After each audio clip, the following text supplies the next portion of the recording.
Guys welcome to our YouTube channel. Guys वो फिर से आपका अपने इस परिवार में स्वागत है। गाइज आज की वीडियो में बात करने वाले हैं यूपी ट्रिपल एनम 5272 क्लास को लेकर। देखिए जो अपना क्लास चल रहा है एमसीक्यू स्पेशल सारे सब्जेक्ट का चैप्टर वाइज जो आपका 38 टॉपिक दे रखा है इन्होंने, ठीक है, सिलेबस में उन सभी का निचोड़ हम पढ़ रहे हैं। ठीक है, आप बोल सकते हो सारे टॉपिक का निचोड़ हम पढ़ रहे हैं। ठीक है, तो अपना जो टॉपिक चल रहा है समान गर्भावस्था और गर्भावस्था के लक्षण एवं चिन्ह, इसका ऑलरेडी पार्ट 1 हम अपलोड कर चुके हैं। ठीक है, ये पार्ट 2 है, इसके बाद एक और पार्ट आएगा इस टॉपिक का। ठीक है, इतना मतलब 3-3 पार्ट में 4-4 पार्ट में हम क्यों करवा रहे हैं, क्योंकि हर एक टॉपिक का निचोड़ कर रहे हैं। ठीक है, निचोड़ कुछ छोड़ ही नहीं रहे हैं, सब कुछ कवर कर ले रहे हैं और पूरी की पूरी थियरी एमसीक्यू में कन्वर्ट कर दे रहे हैं। अगर आप इस सेशन को देखते हैं तो आपको 3-3 4-4 चीज़ें यहाँ पता चल जाती हैं, क्लियर हो जाता है। एक तो आपका क्योंकि रिवीजन भी हो रहा है, दूसरा आपका थियरी भी रिवीजन हो रही है और चौथा एमसीक्यू का प्रैक्टिस भी हो रहा है। तो सब कुछ निचोड़ निकाल रहे हैं हर एक टॉपिक का। ठीक है, आप अब कमेंट करने लगे तो सर क्लास नहीं देते हैं। क्लास कहाँ से दें जब आपका सपोर्ट ही नहीं मिलता है। जब हम कंटिन्यू क्लास करते हैं, डेली क्लास देने लगते हैं, तो आपका जो सपोर्ट है वो कम हो जाता है। किसी वीडियो पे आप लाइक 50 करते हो, किसी पे 60 करते हो, किसी पे 70, जबकि ऑलरेडी 350-400 लोग ग्रुप में जुड़े हुए हैं। तो ग्रुप में किस लिए जुड़े हुए हैं? यही कि सुमित कमल सर एग्ज़ाम कंडक्ट करवाएंगे, सुमित कमल सर केवल आपकी भर्ती निकलवाएंगे, सुमित कमल सर केवल ज्वाइनिंग ही दिलवाएंगे, सुमित कमल सर केवल ट्विटर कैंपेन ही करवाएंगे, सुमित कमल सर ज्ञापन ही देंगे। इसलिए आप जुड़े हो कि सुमित कमल सर जो करते हैं उनको अपडेट पाने के लिए। अरे भैया एक बार पढ़ाई तो भी कर लीजिए सुमित कमल सर से, फिर देखिए सिलेक्शन का मज़ा कैसे आता है। जैसे आप पता है आपको कि सर के द्वारा प्रयास करने से चीज़ें होती है, तो सर के पढ़ाने से भी चीज़ें बहुत कुछ हो जाएगी।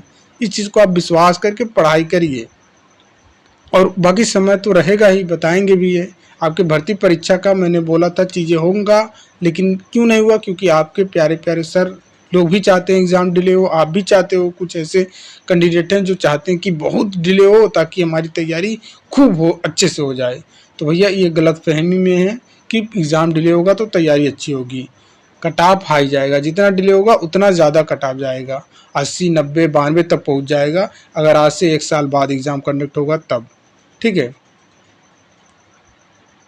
क्योंकि ऑनलाइन आवेदन फॉर्म 45,000 हुए हैं, तो 45,000 कम संख्या नहीं होती है। ठीक है, आप सोच रहे होंगे कि बहुत कम कंपटीशन है, नहीं, बहुत होता है। ठीक है, एनएम के लिए बहुत होता है इतना फॉर्म। तो आप तैयारी कर रहे हैं एक सबसे टेस्टेड यूट्यूब चैनल से। ठीक है, सिलेक्शन 100%।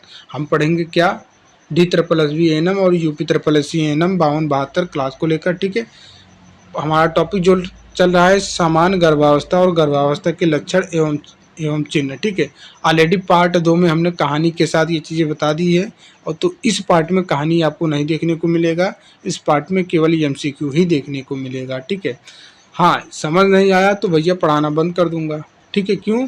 क्योंकि अब आप नहीं बोलोगे कि सर समझ नहीं आया, तभी मैं समझ जाता हूँ कि आप इंटरेस्टेड नहीं हो।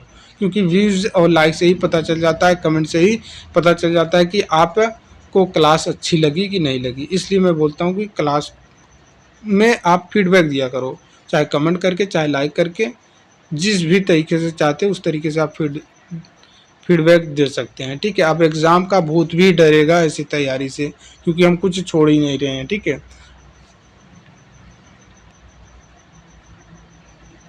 तो चलिए शुरू करते हैं। पहला एमसीक्यू आपके सामने दिखाई दे रहा है कि पहला एमसीक्यू पूछा जा रहा है कि समान गर्भावस्था की गणना किस सूत्र के अनुसार की जाती है। ठीक है, एक वैज्ञानिक थे, उन्हीं के अनुसार उन वैज्ञानिक का नाम क्या है, ठीक उन्हीं के नाम पे ये फार्मूला रखा गया। तो इसका करेक्ट आंसर क्या हो जाएगा? Option number b. ठीक है, नेगल्स सूत्र या फिर नेगल्स फार्मूला। इन्होंने बोला कि आप जो है, ठीक है, 9 मंथ प्लस 7 डेज से निकाल सकते हो। ठीक है, तो व्याख्या में आगे चीज़ें पढ़ सकते हो। यहाँ पे आपको दिखाई दे रहा है कि जैसे आपको निकालना क्या है, गर्भावस्था की संभावित डिलीवरी तिथि निकालना है। ठीक है, जिसको शॉर्टकट में आप बोलते हैं EDD। ठीक है, EDD बोलते हैं। संभावित तिथि निकालना है तो हमारा फार्मूला यूज करिए जिसका नाम है नेगल्स फार्मूला, ठीक है। इसके अनुसार आप क्या करिए, जो एलएमपी है, एलएमपी का मतलब लास्ट मेंस्ट्रुअल साइकिल या फिर लास्ट मेंस्ट्रुअल पीरियड बोलते हैं, ठीक है, साइकिल नहीं। एलएमपी का मतलब हुआ लास्ट मेंस्ट्रुअल पीरियड के पहले दिन से 9 माह प्लस 7 दिन जोड़कर आप निकाल सकते हो क्या, ईडीडी, ठीक है, expected date of delivery. Clear. चलिए नेक्स्ट प्रश्न की ओर चलेंगे हम। नेक्स्ट प्रश्न है कि समान गर्भकाल गर्भावधि कितने दिनों का होता है, ठीक है। ध्यान देना है, ऑप्शन में दो चीज़ें दिया है, ठीक है, 280 दिन भी दिया है, 266 दिन भी दिया है, लेकिन आपका यहाँ पे उत्तर क्या होगा, ठीक है। इसका करेक्ट उत्तर क्या होगा, 280 भी हो सकता है, 266 भी हो सकता है। वो किस कंडीशन में हो सकता है आगे हम व्याख्या में पढ़ेंगे, ठीक है। फिलहाल जब ऐसे प्रश्न आपकी भर्ती परीक्षा में पूछेगा कि समान गर्भकाल कितने दिनों का होता है, तो आपको उसका करेक्ट उत्तर लगाना है 280 दिन। लेकिन 266 कब लगाएंगे, ये व्याख्या में आप देखिए कब लगाएंगे, ठीक है। देखिए, समान गर्भावधि 280 दिनों की मानी जाती है, जो अंतिम मासिक धर्म या फिर एलएमपी के पहले दिन से गिनती की जाती है, परंतु फर्टिलाइजेशन, ठीक है, परंतु फर्टिलाइजेशन सामान्यतः 14वें दिन के आसपास होता है, इसलिए वास्तविक गर्भधारण 266 दिन का माना जाता है। ध्यान देना है, फर्टिलाइजेशन फर्टिलाइजेशन इन्होंने बोला कि परंतु फर्टिलाइजेशन सामान्यतः 14वें दिन के आसपास होता है, क्योंकि ओव्यूलेशन 14 दिन के बाद ही होता है, ठीक है। तो फर्टिलाइज भी होगा 14वें दिन के आसपास, तो इसलिए वास्तविक गर्भधारण 266 दिन माना जाता है। अगर भर्ती परीक्षा में पूछ लिया वास्तविक गर्भधारण कितने दिन का होता है, तब 266 दिन आपको लगाना है। समान पूछेगा तो आप 280 दिन लगा के आएंगे। क्लियर। चलिए नेक्स्ट प्रश्न की ओर चलेंगे हम। नेक्स्ट प्रश्न पूछ रहा है कि गर्भावस्था को कितनी तिमाही में बांटा गया है। बहुत ही आसान प्रश्न है। कितने ट्राइमेस्टर होते हैं, ठीक है, इसका नाम ही है ट्राइमेस्टर, ठीक है। ट्राइमेस्टर मतलब 3 ठीक है। ऑप्शन नंबर बी करेक्ट है, ठीक है, ऑप्शन नंबर बी करेक्ट है, थर्ड। देखिए, गर्भावस्था को 3 तिमाहियों में विभाजित किया गया है। कौन कौन सा है ध्यान रखना है, ठीक है। पहला ट्राइमेस्टर, ऐसे आपकी भर्ती परीक्षा में पूछ भी सकता है, पहला ट्राइमेस्टर कितने सप्ताह का होता है, तो आपको बताना है 0 से 12 सप्ताह को पहला ट्राइमेस्टर बोलते हैं। दूसरा सेकेंड ट्राइमेस्टर 13 से लेकर 28 सप्ताह को सेकेंड ट्राइमेस्टर बोलते हैं। और तीसरा थर्ड ट्राइमेस्टर भैया 29 से लेकर 40 सप्ताह को बोलते हैं। क्लियर। नेक्स्ट प्रश्न आपके सामने है कि गर्भावस्था में मासिक धर्म का न आना क्या कहलाता है।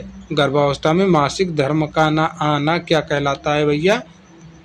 बहुत ही अच्छा प्रश्न है और बहुत ही आसान प्रश्न है। इसका करेक्ट उत्तर हो जाएगा एमेनोरिया, ठीक है। क्या कहलाता है, एमेनोरिया। ये ऑप्शन नंबर सी करेक्ट है। देखिए, व्याख्या में जब किसी महिला को गर्भावस्था के कारण मासिक धर्म नहीं आता है तो इसे क्या बोलते हैं सर, इसे बोलते हैं एमेनोरिया, ठीक है। यह गर्भावस्था का सबसे पहला प्रमुख लक्षण होता है, ठीक है। गर्भावस्था का सबसे पहला प्रमुख लक्षण क्या होता है सर, एमेनोरिया। इसमें क्या होता है सर, इसमें मासिक धर्म रुक जाता है। तो जनरली समझ जाते हैं फीमेल की भैया गर्भ का धारण होने वाला या हो गया है, ठीक है। चलिए नेक्स्ट प्रश्न की ओर देखेंगे। प्रश्न नंबर 5, गर्भावस्था में प्रातः काल होने वाली मतली को क्या कहते हैं। बहुत ही आसान प्रश्न है। इसको क्या कहते हैं सर, मॉर्निंग, ठीक है, मॉर्निंग, प्रातः काल, मॉर्निंग सिकनेस, ठीक है। ऑप्शन नंबर डी करेक्ट हो जाएगा। व्याख्या आपको जरूर पढ़ना है सर। व्याख्या में बोला जा रहा है कि गर्भावस्था के प्रारंभिक चरण या फिर फर्स्ट ट्राइमेस्टर में सुबह मतली, ठीक है, नौजिया और वोमिटिंग वमन होता है, मॉर्निंग सिकनेस, जिसे मॉर्निंग सिकनेस कहते हैं, ठीक है। ये प्रेमी ग्रेविडा, ठीक है, मतलब पहली बार जब गर्भवती महिला होती हैं तो ये उनमें आम बात होता है, ठीक है, आम बात होता है।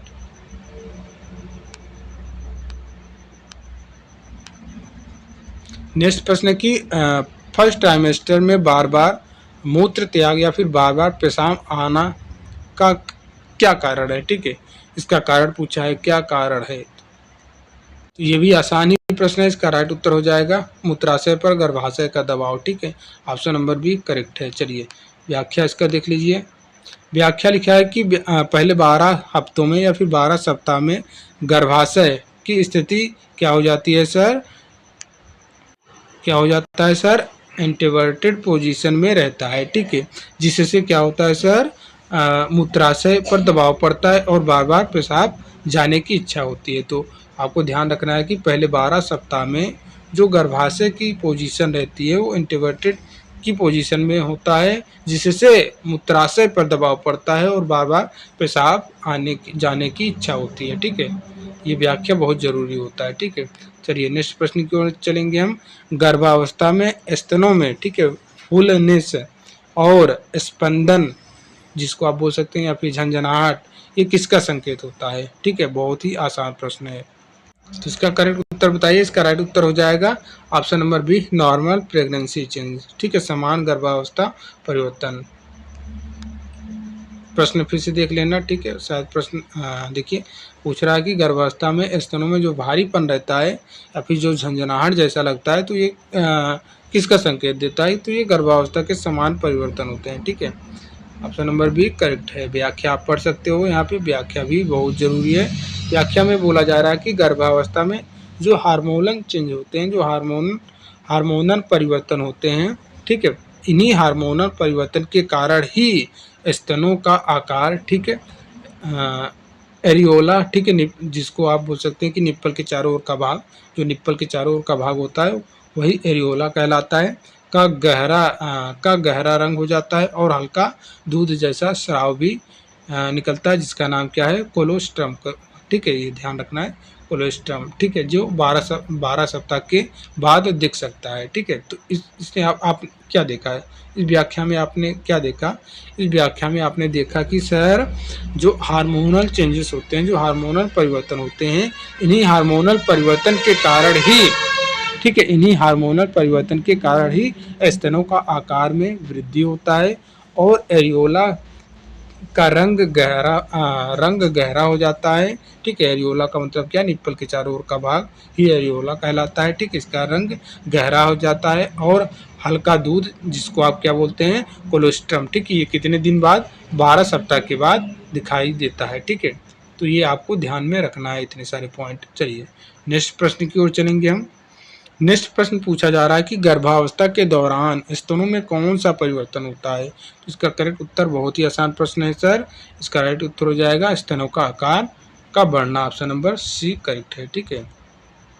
चलिए नेक्स्ट प्रश्न की ओर चलेंगे। यहाँ पे आप देख लेना, ठीक है। अब किसके कारण होता है सर? एस्ट्रोजन और प्रोजेस्टेरॉन हार्मोन के प्रभाव से स्तनों का आकार बढ़ता है और स्तनों की ग्रंथियां शिशु के जन्म के लिए तैयार होती हैं, ठीक है। हमने ऊपर अभी आपको बताया कि हार्मोनल चेंजेस होते हैं, तो वो कौन से हार्मोन होते हैं? तो एस्ट्रोजन और प्रोजेस्टेरॉन हार्मोन, इन्हीं के प्रभाव से ही स्तनों का आकार बढ़ता है, स्तनों की ग्रंथियां शिशु के जन्म के लिए तैयार होती हैं, ठीक है।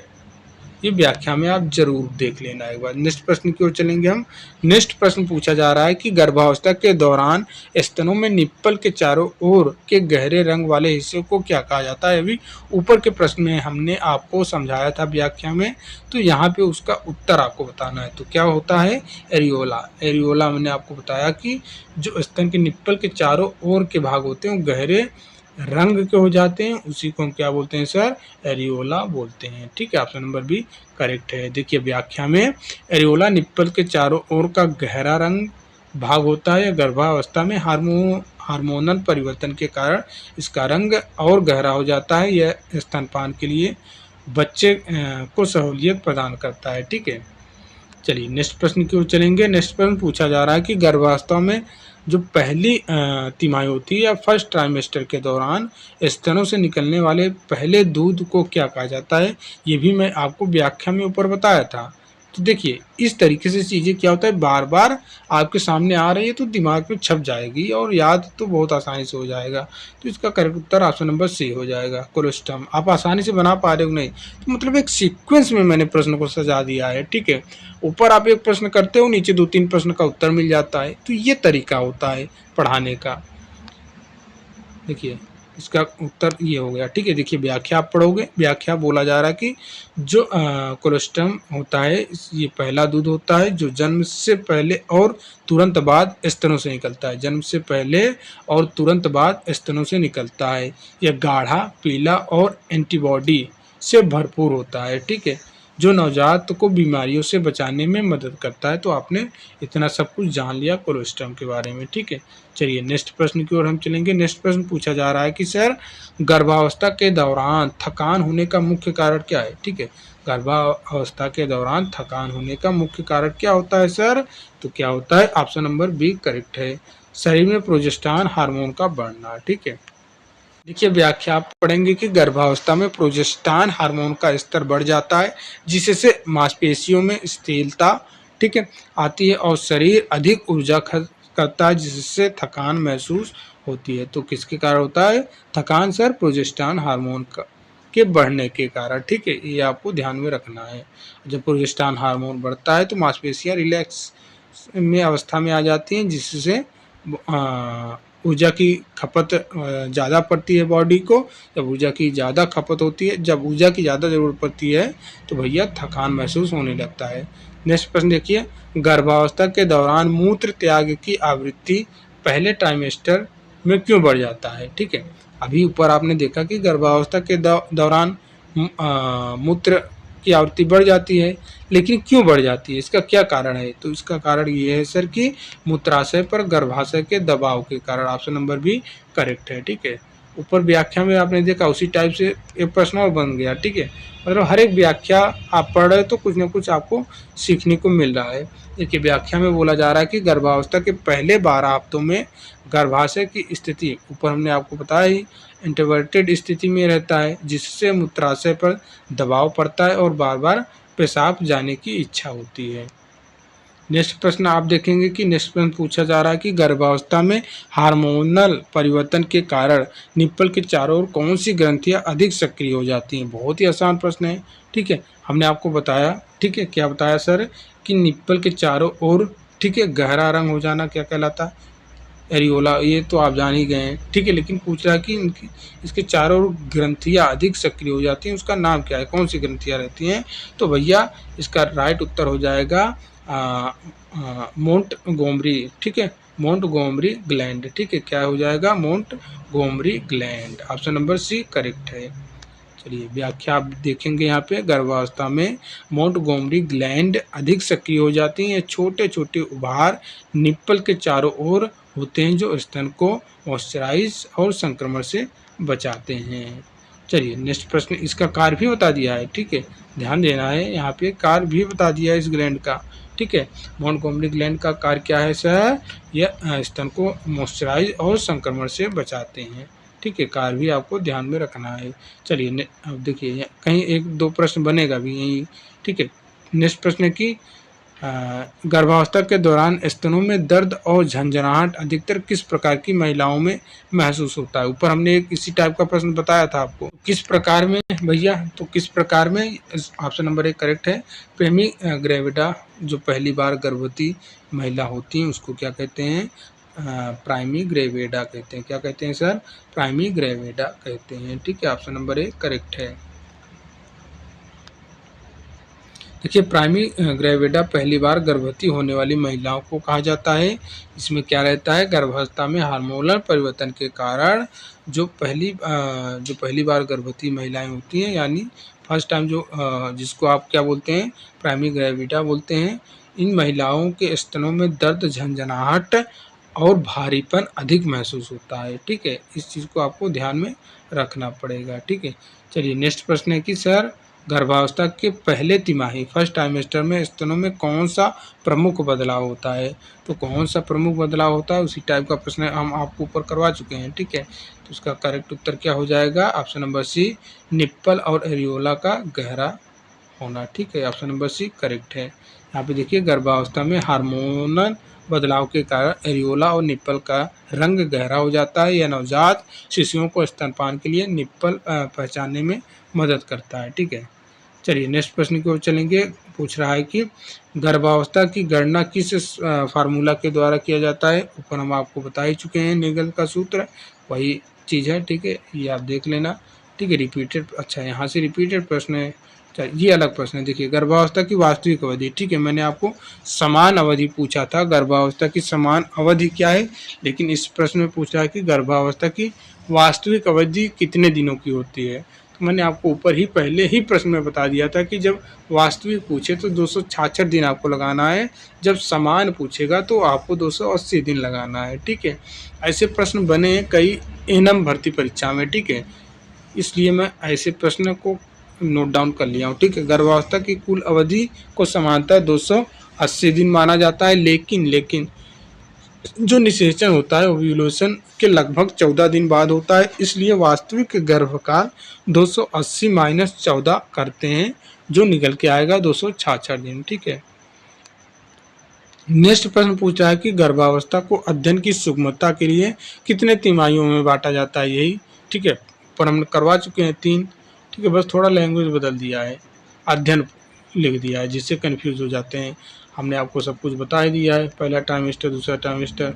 नेक्स्ट प्रश्न है कि निम्नलिखित में से कौन सा पहला व्यक्तिपरक लक्षण होता है जिसे गर्भावस्था का संदेह किया जाता है। पूछ रहा है कि कौन सा सब्जेक्टिव सिम्टम होता है जिससे गर्भावस्था का संदेह किया जाता है। मैंने आपको पहले ही प्रश्न में बता दिया था, लेकिन यहाँ पे लैंग्वेज वही, प्रश्न देखिए कितना आसान है, थोड़ा सा लैंग्वेज बदल दिया है। निम्नलिखित में से कौन सा पहला, ठीक है, लक्षण मतलब पहला लक्षण सब्जेक्टिव सिम्टम होता है, ठीक है, जो यह बताता है कि गर्भावस्था का मतलब लक्षण है, या फिर गर्भावस्था का जिससे संदेह होता है कि भैया ये चीज़ हो गया, ये सिम्टम है, तो हम बता सकते हैं कि प्रेगनेंसी बन चुकी है। तो ये क्या हो जाएगा, हमने आपको ऊपर ही बता दिया था कि एमेनोरिया जो होता है इसमें क्या रहता है, मासिक धर्म का रुक जाना। ठीक है, यही पहला होता है। ठीक है, का उत्तर हो जाएगा ऑप्शन नंबर सी, एमेनोरिया। ठीक है, एमेनोरिया, ये व्याख्या आप पढ़ लेना। ठीक है, नेक्स्ट प्रश्न की ओर चलेंगे। सुबह जो मॉर्निंग सिकनेस होता है, ठीक है, गर्भावस्था के किस चरण में अधिक होता है, तो ऑप्शन नंबर फर्स्ट करेक्ट है, प्रथम तिमाही में। ठीक है, नेक्स्ट प्रश्न है कि जो प्रथम बार गर्भवती महिला होती है, इनमें मॉर्निंग सिकनेस की संभावना कैसी होती है, अधिक होती है, कम होती है, या ज़्यादा होता है, या समान रहता है, या फिर नहीं होता है। इसका उत्तर हो जाएगा सर अधिक रहता है। ठीक है, ऑप्शन नंबर ए करेक्ट है, ये व्याख्या आप पढ़ लेना। ठीक है, नेक्स्ट प्रश्न की ओर चलेंगे हम। नेक्स्ट प्रश्न पूछा जा रहा है कि गर्भावस्था के प्रथम तिमाही में बार बार मूत्र त्याग का क्या कारण है सर। तो अभी हम आप ऊपर करवा के ही आए हैं। ठीक है, ऑप्शन नंबर सी, ये आसानी से आप बना लोगे। ठीक है, आप खुद कर लेना। ठीक है, अब अपने से तो कर ही लेंगे सारे के सारे प्रश्न। नेक्स्ट प्रश्न है कि गर्भावस्था के दौरान स्तनों में होने वाले परिवर्तन में क्या शामिल नहीं है, ध्यान देना है, क्या शामिल नहीं है। ठीक है, क्या शामिल नहीं है, स्तनों के आकार में वृद्धि है। जी हाँ, ये बात तो सही है, ये शामिल होता है। ठीक है, और ये पूछ रहा है कि पिगमेंट ऑफ एरियोला, मतलब ये एरियोला का गहरा रंग होना, ये भी सही है। स्तनों का कठोर हो जाना, क्या ये सही है क्या सर, क्या ये सही है क्या सर। जी, अभी हम डी वाला चेक करेंगे, निप्पल से स्राव। ठीक है, क्या ये सही है, बताइए कौन सा करेक्ट है। इसका करेक्ट उत्तर हो जाएगा स्तनों का कठोर हो जाना, ये नहीं है। ठीक है, बाकी सब कुछ आपका है। ठीक है, ये आप देख सकते हैं, गर्भावस्था के दौरान स्तनों के आकार में वृद्धि होती है, एरियोला का रंग गहरा होना और निप्पल से स्राव का होना समान लक्षण है, लेकिन स्तनों का कठोर हो जाना कोई समान गर्भावस्था लक्षण नहीं है, यह किसी संक्रमण या अन्य समस्या का संकेत हो सकता है। ओके, नेक्स्ट प्रश्न की ओर चलेंगे। पूछ रहा है कि स्तन असहजता में किस प्रकार की अनुभूति होती है, इंग्लिश में आप देख लेना। ठीक है, ब्रेस्ट डिस्कम्फर्ट होता में किस प्रकार की अनुभूति होती है, तो बताइए। इसका करेक्ट उत्तर हो जाएगा ऑप्शन नंबर डी, ए और बी सही है। ठीक है, फुलनेस फील होता है और आपका जलन होता है। ठीक है, बर्निंग, ये भी।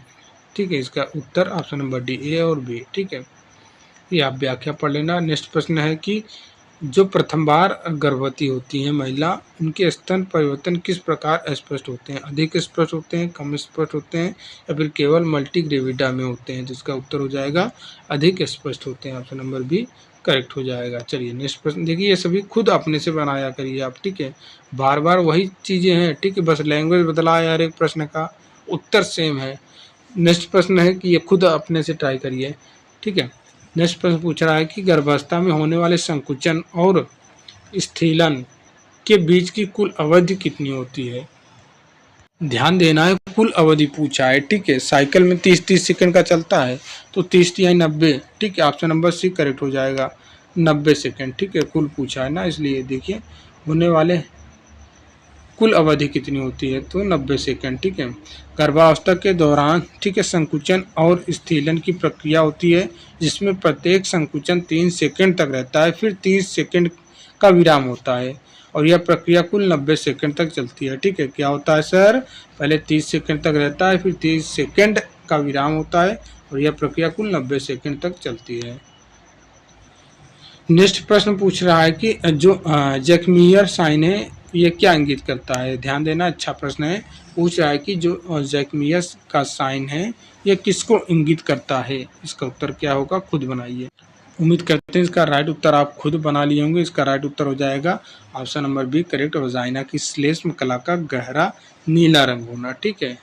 यही क्या इंडिकेट करता है सर, यही इंडिकेट करता है जैकमियर साइन का, ठीक है। नेक्स्ट प्रश्न की ओर चलेंगे, ध्यान देना है, याद कर लेना है आप। यहाँ पे व्याख्या दिया है, जैकमियर साइन एक महत्वपूर्ण लक्षण है जिसमें यौन की श्लेष्म कला गहरे रंग की हो जाती है, ठीक है। इसे क्या कहते हैं, चैडविक साइन भी कहा जाता है, ये भी इम्पोर्टेंट है, ठीक है। इसे चैडविक साइन भी कहा जाता है। नेक्स्ट प्रश्न बताइए, जो ओसियंडर साइन है, ठीक है, ध्यान देना है। प्रश्न पूछ रहा है कि जो ओसियंडर साइन है, ये कितने सप्ताह की गर्भावस्था में प्रकट होता है, ठीक है। ओसियंडर साइन कितने सप्ताह की गर्भावस्था में प्रकट होता है, इसका उत्तर खुद से बनाइए। उम्मीद करते हैं आप वीडियो को पॉज करके आप इसका उत्तर बना लिए होंगे, ठीक है। ओ सी अंडर आप ध्यान देना, अब आगे मत भूलना, ठीक है। आज मैं आपको याद करा दे रहा हूँ। ओ से क्या होता है, ओ से, ठीक है, ध्यान देना है। आप 8 कैसे लिखते हो, ठीक है, 8 लिखते हो ना, तो इससे क्या रिलेटेड बन रहा है, ओ से 8 कुछ कनेक्ट हो पा रहा है सर। आप बोलोगे कि हाँ, यहाँ पे भी अगर इसको हम मात्रा हटा देंगे तो बड़ा आ रहा है, यहाँ पे भी आ रहा है। और 8 ओ सी अंडर डर डा डा डा 8, ठीक है, तो आ ही रहा है, तो 8 सप्ताह आप ये ध्यान में रखना। ओ सी अंडर 8 सप्ताह बाद प्रकट होता है, ठीक है। ओ सी अंडर साइन 8 सप्ताह बाद विकसित होता है, जिसमें वजाइना में धमनियों के स्पंदन दर बढ़ जाती है, ठीक है। देखिए गुडल गुडल साइन, ठीक है, पूछ रहा है कि गुडल साइन गर्भावस्था के किस अंग से संबंधित है, ठीक है। गुडल साइन गर्भावस्था के किस अंग से संबंधित है सर, इसका उत्तर खुद से बनाइए, बहुत ही आसान प्रश्न है। क्रेविक्स से संबंधित है, ठीक है, गर्भाशय ग्रीवाशय सॉरी सर्विक्स से संबंधित है, ठीक है, गर्भाशय ग्रीवाशय। देखिए रात को वीडियो शूट कर रहे हैं, नींद भी लग रही है, क्या बोले मैं खुद नहीं पता हो रहा है, ठीक है। समय का अभाव रहता है, आप लोगों के लिए इतना मेहनत करते हैं, तो थोड़ा बहुत तो आप भी अपना सपोर्ट अपने एंड से लगा दिया करिए, ठीक है। इसका उत्तर हो जाएगा सर्विक्स, ठीक है, गर्भाशय ग्रीवा से।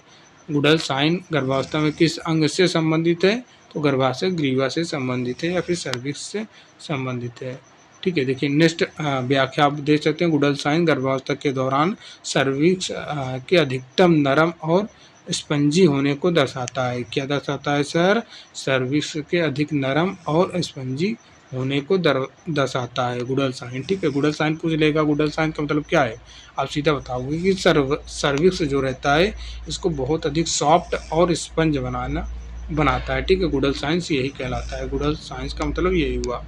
नेक्स्ट प्रश्न की ओर चलेंगे सर, गर्भावस्था में 6 सप्ताह पर जो यूट्रस है, गर्भाशय का आकार किसके समान हो जाता है, तो ये किसके समान हो जाता है, ऑप्शन नंबर बी, ठीक है, मुर्गी का अंडा आपने देखा है ना, ऐसे बिल्कुल ऐसे हो जाता है, मुर्गी के अंडे के जैसा ऐसे, ठीक है। तो 6 सप्ताह पर यूट्रस का आकार किसके समान हो जाता है, मुर्गी के अंडे के समान हो जाता है। चलिए व्याख्या आप देख सकते हो यहाँ पे, 6 सप्ताह में मुर्गी के अंडे के समान और 8 सप्ताह पर क्रिकेट की गेंद के समान। 6 सप्ताह पर मुर्गी के अंडे के समान, 8 सप्ताह पर क्रिकेट की गेंद के समान, 12 सप्ताह पर भ्रूण के सिर के समान, ठीक है। आपको ये तीनों इंपॉर्टेंट है, भर्ती परीक्षा में पूछ लिया है, ठीक है, डायरेक्ट पूछा है। 6 सप्ताह पर पूछा था, मैंने 8 भी काउंट कर लिया है, 12 भी कर लिया है, क्योंकि आ भी सकता है भैया, हम निचोड़ पड़ रहे हैं हर एक टॉपिक का, तो छोड़ेंगे नहीं, ठीक है। इसलिए मैंने 8 का और 12 का भी यहाँ पे लिख दिया है। चलिए नेक्स्ट प्रश्न है कि पिसकाशिक साइन क्या दर्शाता है। पिसकाशिक, ध्यान देना है, पिसकाशिक साइन क्या दर्शाता है। तो यह क्या दर्शाता है सर, ये दर्शाता है कि गर्भाशय के ऊपरी भाग का अधिक दृढ़ होना। ठीक है, गर्भाशय के ऊपरी भाग का अधिक दृढ़ होना, ठीक है, मजबूत होना, यही पिसकाशिक का साइन दर्शाता है। ठीक है, चलिए व्याख्या देखिए। पिसकाशिक साइन एक महत्वपूर्ण गर्भावस्था लक्षण है जिसमें गर्भाशय का एक भाग अन्य भाग की तुलना में अधिक मजबूत महसूस होता है, दृढ़ महसूस होता है। यह यूट्रस गर्भाशय के ऊपरी भाग में भ्रूण की उपस्थिति के कारण होता है। किसके कारण सर अधिक मजबूत होता है, क्योंकि यहाँ पे गर्भाशय के ऊपरी भाग में जो भ्रूण है उसकी प्रेजेंस, ठीक है, प्रेजेंस के कारण होता है। ठीक है, अधिक मजबूत होता है। चलिए नेक्स्ट प्रश्न पूछ रहा है कि जो हेगार साइन है, ठीक है, जो हेगार साइन है, ये गर्भाशय की कौन सी विशेषता देखी जाती है, इससे कौन सी गर्भाशय की विशेषता देखी जाती है हेगार साइन से। तो इसका राइट उत्तर हो जाएगा सर निचले भाग का नरम होना। ध्यान देना है, निचले भाग का नरम होना। ऊपर हमने क्या देखा, ऊपर हमने देखा दृढ़, और यहाँ पे अब देख रहे हैं नरम। तो आपको ध्यान रखना है, ठीक है, किसमें नरम किसमें दृढ़। फिर देख लीजिए यहाँ पे जो पिसकाशिक है, पिसकाशिक, ध्यान देना है, इसी को याद करना, इसी में कन्फ्यूजन होता है। पिसकाशिक का मतलब दृढ़, इतना ही आप ध्यान में रखो। जो पिसकाशिक होता है इनका मतलब होता है दृढ़। ठीक है, इतना याद करेंगे तो भूल आप आसानी से बना लोगे। ठीक है, दृढ़ होता है। ठीक है, और यहाँ पे ध्यान रखेंगे हेगार का सर, हेगार साइन बोले हैं कि नरम। पिसकाशिक फिर से सुन लीजिए, पिसकाशिक का मतलब दृढ़, हेगार का मतलब नरम। निचले भाग का नरम होना ही हेगार साइन की विशेषता है। देखिए हेगार साइन गर्भाशय के निचले भाग के, ठीक है, स्थमस, जो निचला स्थमस है, इसके अधिक नरम और नचीला होने का संकेत देता है। ठीक है, देखिए नेक्स्ट प्रश्न पूछा है कि जो पाल्मर साइन है, ठीक है, जो पाल्मर साइन है ये किस वर्ष खोजा गया था। पाल्मर साइन किस वर्ष खोजा गया था सर, तो ये खोजा गया था 1949 में। ऑप्शन नंबर बी करेक्ट है। चलिए इसका व्याख्या देख लीजिए। पाल्मर साइन सन 1949 में खोजा गया था।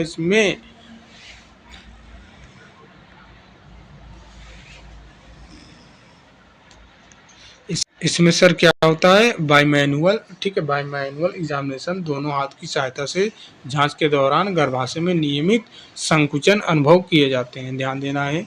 ठीक है, पाल्मर साइन का मतलब सर क्या होता है, इसमें बाय मैनुअल एग्जामिनेशन या फिर बोल सकते हैं दोनों हाथ की सहायता से जांच के दौरान गर्भाशय में नियमित संकुचन अनुभव किए जाते हैं। ठीक है, ये होता है 1949 में खोजा गया था। देखिए इसका अब नेक्स्ट प्रश्न देखेंगे हम।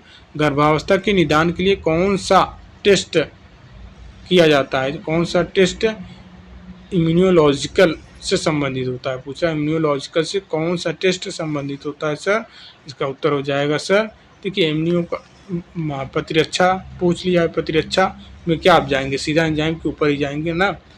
तो एंजाइम किस में है सर, एलिसा लिखा ना, एंजाइम लिक्विड इम्यूनो, वो एलिसा का मतलब नहीं। ठीक है, यहाँ देना एंजाइम लिक्विड इम्यूनो सोर्बेंट इसमें। ठीक है, इससे ये आपको ध्यान में रखना है, एलिसा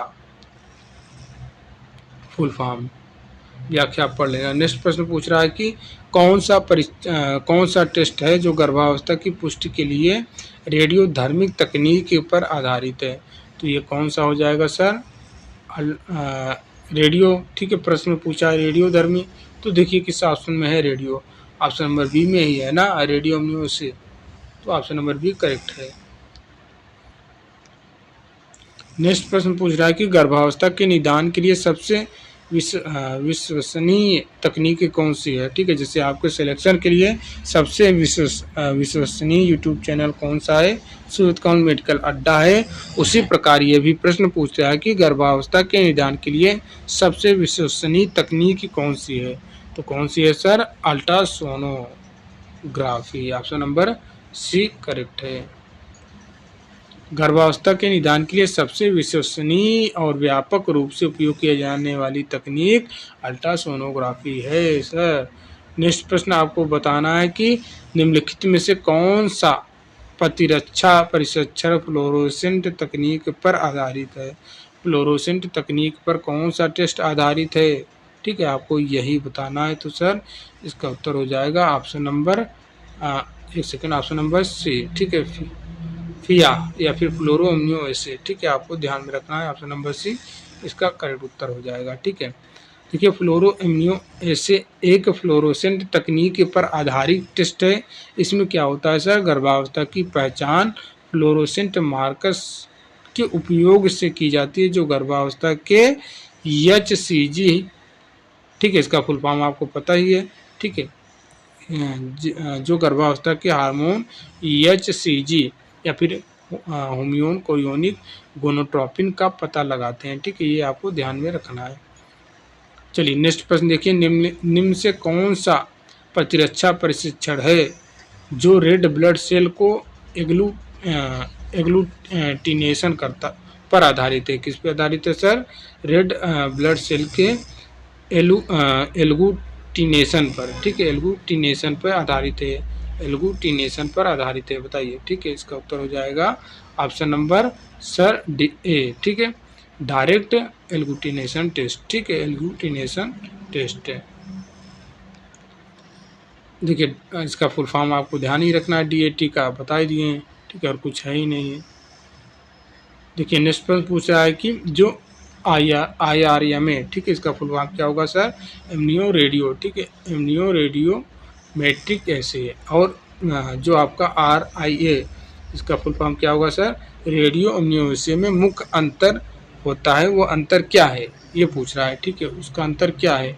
IRMA और RIA में क्या अंतर है सर? इसमें मेनली जो अंतर होता है सर, जो IRMA होता है ये अधिक संवेदनशील होता है, सेंसिटिव होता है और विशिष्ट होता है। ठीक है, ऑप्शन नंबर बी इसका करेक्ट है। व्याख्या पढ़ लेना। नेक्स्ट प्रश्न पूछा जा रहा है कि अल्ट्रासोनोग्राफी द्वारा भ्रूण की पुष्टि कितने सप्ताह में की जाती है? बहुत ही आसान प्रश्न है सर, ऑप्शन नंबर सी 6 सप्ताह। ठीक है, 6 सप्ताह में अल्ट्रासोनोग्राफी के द्वारा पुष्टि की जा सकती है, ये आप देख लेना। ठीक है, नेक्स्ट प्रश्न पूछ रहा है कि गर्भावस्था के निदान में उपयोग किए गए, ठीक है, DAT में किसकी पहचान की जाती है? ठीक है, बताइए किसकी पहचान की जाती है सर? अभी ऊपर आपने व्याख्या में देखा, कौन सा हार्मोन है? HCG। ठीक है, ह्यूमन कोरियोनिक गोनाट्रोपी, ये आप व्याख्या पढ़ लेना। नेक्स्ट प्रश्न की ओर चलेंगे हम। पूछ रहा है कि जो 2 side sandwich amino acid card test होता है, यदि कोई कार्ड पर एक भी रेखा प्रकट नहीं होता है तो इसका क्या निष्कर्ष होगा? ठीक है, तो इसका क्या निष्कर्ष होगा सर? इसका निष्कर्ष ये होगा कि टेस्ट गलत हुआ है और पुनः जांच आवश्यक है। बहुत ही आसान प्रश्न है। ठीक है, देखिए नेक्स्ट प्रश्न पूछ रहा है कि कार्ड प्रेगनेंसी टेस्ट में यदि केवल एक रेखा दिखाई देता है तो इसका क्या तात्पर्य है? बहुत ही आसान प्रश्न है ये भी। यदि जो कार्ड प्रेगनेंसी टेस्ट होता है, यदि केवल एक रेखा दिखाई देती है तो इसका क्या अर्थ होगा? स्त्री गर्भवती नहीं है। ये तो बहुत ही आसान प्रश्न है। ठीक है, इसको तो आप बना ही लेंगे। यदि केवल एक रेखा, ठीक है, प्रकट होती है तो स्त्री गर्भवती नहीं है। यदि 2 रेखा C और T, ठीक है, सभी को पता है 2 रेखा होती है, एक C दूसरा T, C प्रकट हो रहा है तो बोलेंगे कि भैया C वाली लाइन प्रकट होती है तो बोलेंगे गर्भवती नहीं है। यदि 2 रेखाएं जो C और T होती हैं प्रकट होती हैं तो इससे पता चलता है कि स्त्री गर्भवती हो गई है। ठीक है, चलिए नेक्स्ट प्रश्न पूछ रहा है। नेक्स्ट प्रश्न है कि 2 side sandwich amino acid card test किस अवधारणा पर आधारित है? तो एम्नियो एसिड किस 2 side sandwich amino acid card test किस अवधारणा पर आधारित है सर? इसका उत्तर हो जाएगा एंटीजन एंटीबॉडी रिएक्शन पर। ठीक है, किस पे सर? एंटीजन एंटीबॉडी रिएक्शन पर, या फिर आप बोल सकते हो एंटीजन एंटीबॉडी प्रतिक्रिया पर। ऑप्शन नंबर ए करेक्ट है। देखिए व्याख्या आप देख सकते हैं, ये लिखा है यहाँ पे। नेक्स्ट प्रश्न पूछ रहा है कि निम्नलिखित में से कौन सा टेस्ट रेडियोधर्मी तत्वों का उपयोग करता है? कौन सा है बताइए, ऊपर हमने आपको बताया है। देखिए किसमें रेडियो लिखा है, रेडियो एम्नियोनो, ठीक है, इम्यूनो एसे, ठीक है, RIA, ठीक है, रेडियो इम्यूनो एसे पर, ठीक है, यही जो RIA है यही रेडियोधर्मी तत्वों का उपयोग करता है। व्याख्या आप देख लेना। नेक्स्ट प्रश्न की जो HCG हार्मोन का उत्पादन होता है ये किस संरचना द्वारा किया जाता है? तो किस संरचना द्वारा किया जाता है सर, मतलब किस से होता है ये पूछ, किसके द्वारा होता है सर? प्लेसेंटा। कहाँ पे है प्लेसेंटा? ऑप्शन नंबर सी, गर्भनाल। गर्भावस्था के दौरान HCG हार्मोन का उत्पादन प्लेसेंटा द्वारा किया जाता है। किसके द्वारा किया जाता है सर? प्लेसेंटा के द्वारा किया जाता है, जो गर्भावस्था को बनाए रखने में मदद करता है। ध्यान देना है, HCG हार्मोन किसके द्वारा हमने बताया? प्लेसेंटा के द्वारा, जो क्या करता है? गर्भावस्था को बनाए रखता है। देखिए नेक्स्ट प्रश्न पूछ रहा है, इम्यूनोलॉजिकल प्रेगनेंसी टेस्ट में कौन सा घटक एंटीजन का कार्य करता है? नेक्स्ट प्रश्न पूछ रहा है, इम्यूनोलॉजिकल प्रेगनेंसी टेस्ट में कौन सा घटक एंटीजन का कार्य करता है? तो भैया HCG, ठीक है, ध्यान देना है, HCG option number A correct है। गर्भावस्था के निदान में HCG हार्मोन एंटीजन की तरह कार्य करता है और यह एंटीबॉडी के साथ प्रतिक्रिया करता है।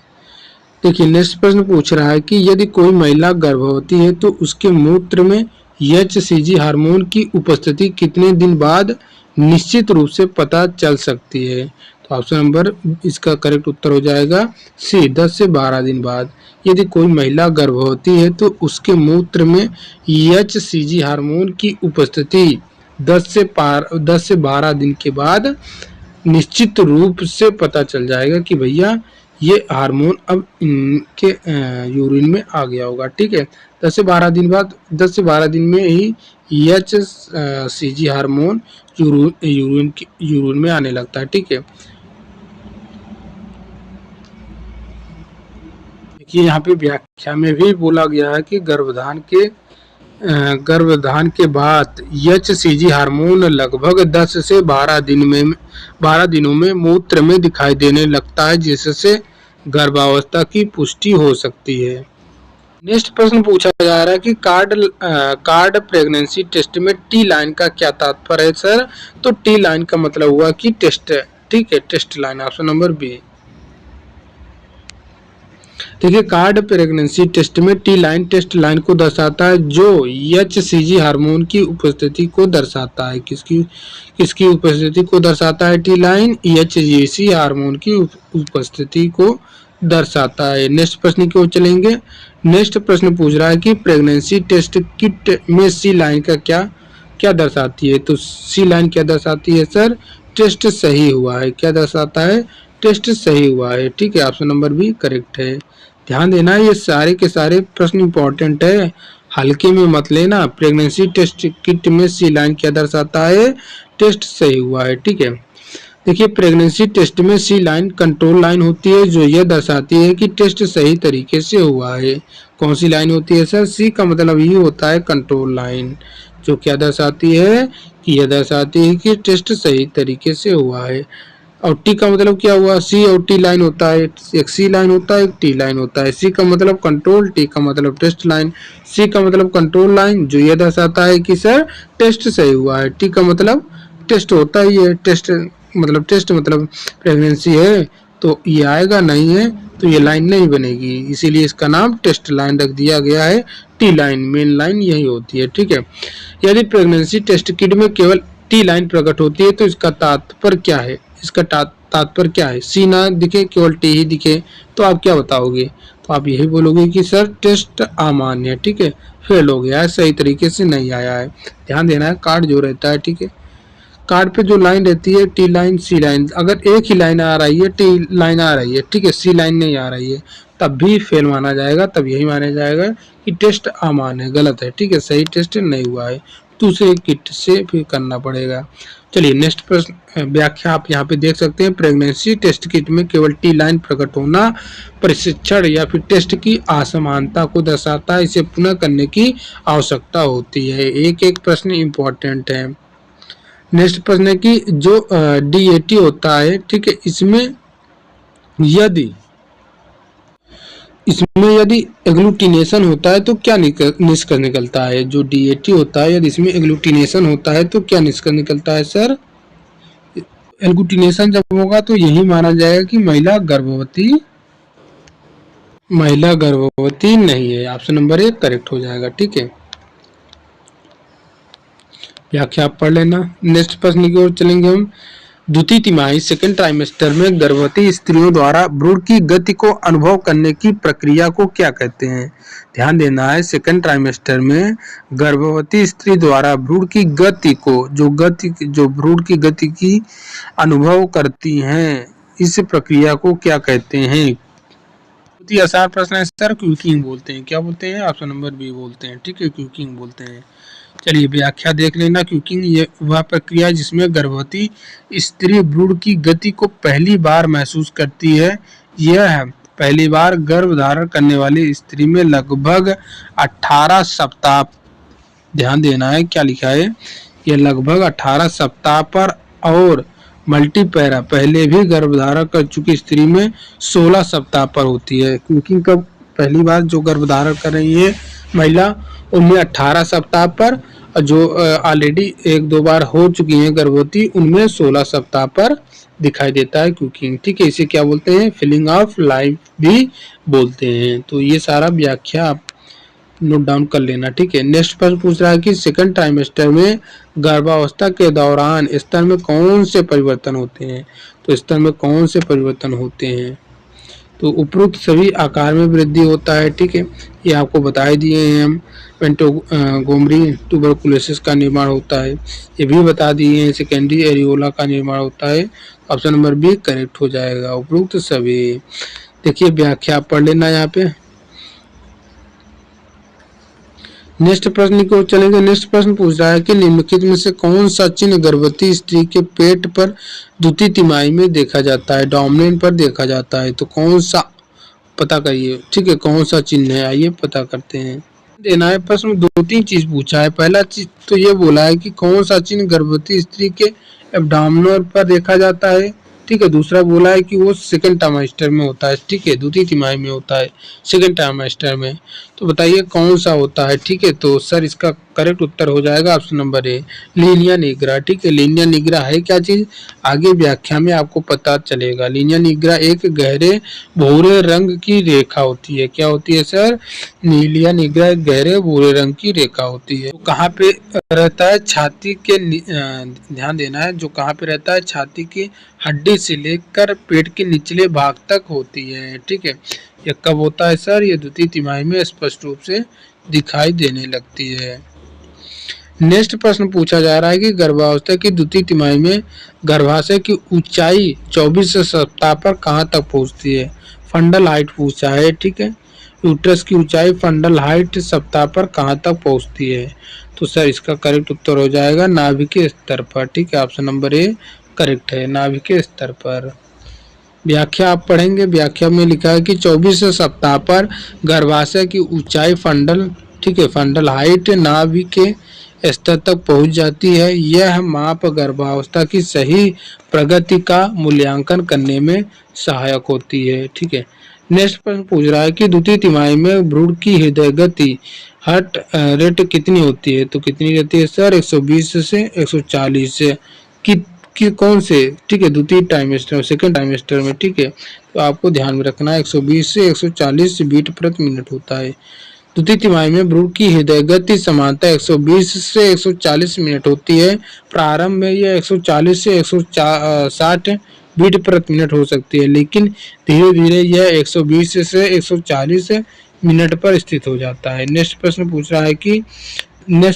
रहा है कि भैया ब्रेक्सटन, ठीक है, ब्रेक्सटन हिक्स संकुचन किस तिमाही में अधिक प्रभावित होता है।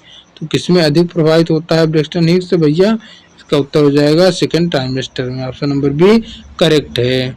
आप खुद से बनाया करिए, ठीक है। ब्रेस्ट एक्सटर्नल हिक्स संकुचन द्वितीय तिमाही में अधिक प्रभावित हो जाते हैं। ये हल्के अनियमित संकुचन होते हैं जो गर्भाशय के प्रसव के लिए तैयार करने में मदद करते हैं। नेक्स्ट प्रश्न पूछ रहा है कि सेकेंड ट्राइमेस्टर में होने वाले एक्सटर्नल, ठीक है, बेलाटमेंट का क्या अर्थ है, ठीक है। क्या पूछा है सर कि जो सेकेंड ट्राइमेस्टर में एक्सटर्नल, ठीक है, बेलाटमेंट है, इसका अर्थ क्या है? तो इसका अर्थ है सर कि भ्रूण का स्वतंत्र रूप से गति करना। क्या होता है सर? भ्रूण का स्वतंत्र रूप से गति करना। ऑप्शन नंबर बी करेक्ट है। एक्सटर्नल बेलाटमेंट का अर्थ होता है कि भ्रूण का स्वतंत्र रूप से गति करना, ठीक है। यहाँ पे आप व्याख्या देख सकते हैं। 20 सप्ताह के बाद ये स्पष्ट रूप से महसूस किया जा सकता है। कितने सप्ताह पर? बस सर 20 सप्ताह के बाद। नेक्स्ट प्रश्न है कि सर द्वितीय तिमाही में भ्रूण की जांच के लिए कौन सी विधि सबसे अधिक सुरक्षित मानी जाती है? ऊपर हम आपको डिस्कस कर चुके हैं, ultrasonography. Option number b correct है। नेक्स्ट प्रश्न की ओर चलेंगे सर, व्याख्या आप वीडियो को पॉज करके पढ़ लीजिएगा। नेक्स्ट प्रश्न पूछ रहा है कि द्वितीय तिमाही में गर्भावस्था की पुष्टि के लिए निम्नलिखित में से कौन सी जांच नहीं की जाती है, ठीक है। कौन सी जांच नहीं की जाती है? ऊपर आपने देखा कौन सा है? ऑप्शन नंबर इसका करेक्ट उत्तर हो जाएगा डी, ठीक है। मेमोग्राफी नहीं होता है, बाकी ये होता है, ये होता है, ये होता है, ठीक है। नेक्स्ट प्रश्न की ओर चलेंगे हम। व्याख्या आप वीडियो को पॉज करके पढ़ लेना, ठीक है। अगर नोट्स बना रहे हैं तो नोट्स भी बना लेना। सेकेंड ट्राइमेस्टर में गर्भाशय की ऊंचाई 28 सप्ताह पर किस स्थान तक पहुंच जाती है? ऊपर आपको हम बता ही चुके हैं, छाती की हड्डी के मध्य तक, ठीक है। अब ये व्याख्या पढ़ लेना। नेक्स्ट प्रश्न पूछ रहा है कि थर्ड ट्राइमेस्टर में लाइटनिंग का क्या अर्थ होता है? लाइटनिंग का अर्थ होता है कि सर भ्रूण के सिरे पर पेल्विक कैविटी से नीचे सरकना। भ्रूण का सिर जो होता है पेल्विक कैविटी से नीचे सरकना होता है।